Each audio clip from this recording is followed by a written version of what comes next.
Assalamualaikum warahmatullahi wabarakatuh.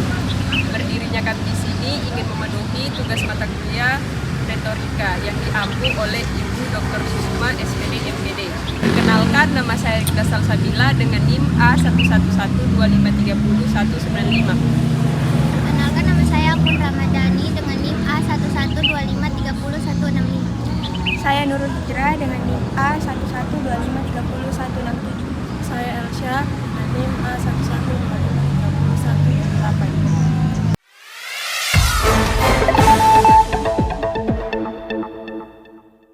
Pemirsa, sebuah gelombang cuaca ekstrim kembali melanda wilayah Kota Palu. Ini menjadi salah satu daerah yang merasakan dampak yang paling besar. Berdasarkan data dari BMKG, suhu udara maksimum di ibu kota Provinsi Sulawesi Tengah ini sempat melonjak tajam hingga menyentuh angka 36,2 derajat Celcius, menempatkannya jajaran 5 besar kota terpanas di Indonesia. Lonjakan suhu di wilayah Teluk Kota Palu ini dipengaruhi oleh dinamika atmosfer yang khas.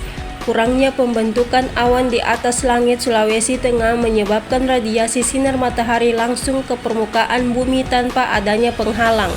Dampak dari cuaca ekstrim ini mulai memengaruhi aktivitas harian warga, contohnya para pekerja luar ruangan dan pedagang-pedagang lainnya. Pihak BMKG akan terus memantau pergerakan suhu udara dan mengingatkan masyarakat untuk selalu waspada.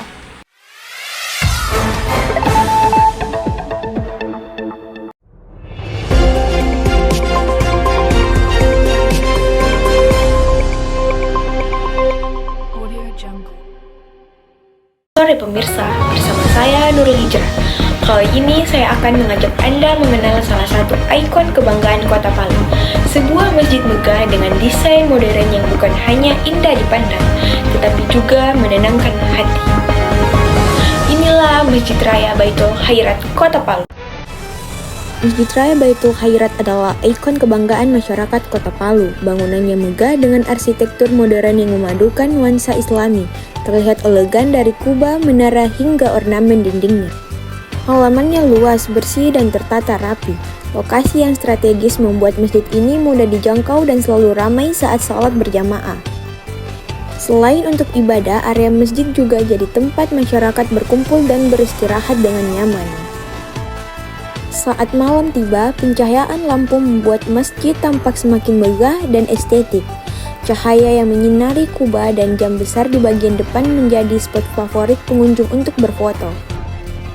Dengan suasana yang tenang, bangunan yang indah, dan nilai religius yang kuat, Masjid Raya Baitul Khairat meninggalkan kesan mendalam bagi siapa saja yang datang. Dan saudara, informasi tadi menutup perjumpaan kita kali ini. Saya Nurul Hijrah pamit undur diri dan mengucapkan terima kasih atas kebersamaan Anda. Wassalamualaikum warahmatullahi wabarakatuh.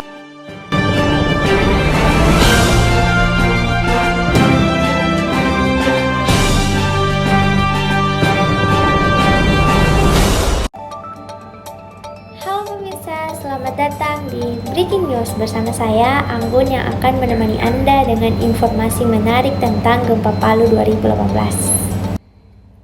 8 tahun sudah berlalu. Sejak 28 September 2018, Palu sudah banyak berubah. Jalan, jembatan, sekolah, dan rumah sakit sudah dibangun ulang. Presiden Jokowi bahkan meresmikan penyelesaian rehabilitas rekonstruksi pasca bencana. Pada Maret 2024, fasilitas publik, pelayanan kesehatan, pendidikan, dan aktivitas ekonomi disebut sudah pulih kembali. Tapi kalau kamu jalan ke beberapa titik di Kota Palu hari ini 2026, kamu masih bisa melihat luka itu. Contoh Masjid Apung Palu yang runtuh masuk ke laut saat tsunami 28 September 2018. Ada juga bangunan-bangunan besar seperti pertokoan. Reruntuhan masih berdiri sebagai pengingat bahwa bencana bisa datang tanpa aba-aba. Bagi Palu, luka itu belum sepenuhnya hilang, tapi dari sanalah semangat untuk tetap siap dan lebih kuat terus tumbuh. Saya Anggun Ramadhani, pamit undur diri. Selamat menyaksikan Breaking News hari ini. Sampai jumpa di berita berikutnya dan tetap semangat untuk warga Palu.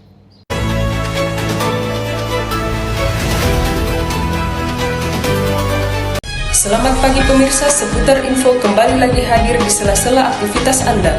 Bersama saya Rinda Salsabila yang akan membawakan berita-berita terbaru dan teraktual.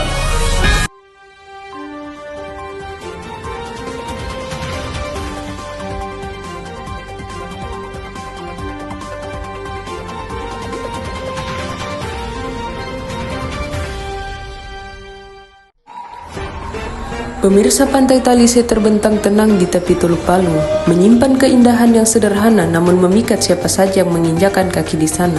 Hamparan pasirnya yang membentang sepanjang pesisir menjadi saksi bisu kehidupan kota yang terus bergerak dari pagi hingga malam tiba. Sore hari adalah puncak keindahan Pantai Talise. Langit di atas pegunungan Gawalise berubah menjadi jingga keemasan. Pantai Talise telah menjadi salah satu tempat yang banyak disukai anak remaja di kota Palu untuk berkumpul dan menghabiskan waktu bersama teman. Selain jadi tempat bersantai, Pantai Talise juga dipenuhi pedagang kaki lima yang menjual berbagai macam makanan dan minuman. Kawasan ini juga sering dimanfaatkan masyarakat sebagai tempat berolahraga. Namun Pantai Talise bukan hanya tentang keindahan, ia menyimpan luka mendalam yang mengoyak kota ini. Pada September 2018, gelombang tsunami menghantam kawasan positif dan meluluhlantakkan banyak bagian dari pantai ini. Duka yang ditinggalkan begitu dalam, namun semangat warga Palu tidak pernah padam. Dengan tekad yang kuat, mereka bangkit dan membangun kembali apa yang sempat dirampas oleh bencana. Kini, Pantai Talise hadir kembali dengan wajah yang lebih baik. Fasilitas publik telah diperbaiki, dan tawa pengunjung kembali memenuhi udara yang dulu sempat senyap. Pantai ini bukan lagi sekedar destinasi wisata biasa, melainkan simbol nyata dari ketangguhan dan harapan masyarakat Palu. Dan saudara, informasi tadi menutup perjumpaan kita kali ini. Saya Rinda Salsabila, pamit undur diri dan mengucapkan terima kasih atas kebersamaan Anda. Wassalamualaikum warahmatullahi wabarakatuh. Sampai jumpa. Sekian video dari kami. Wassalamualaikum warahmatullahi wabarakatuh.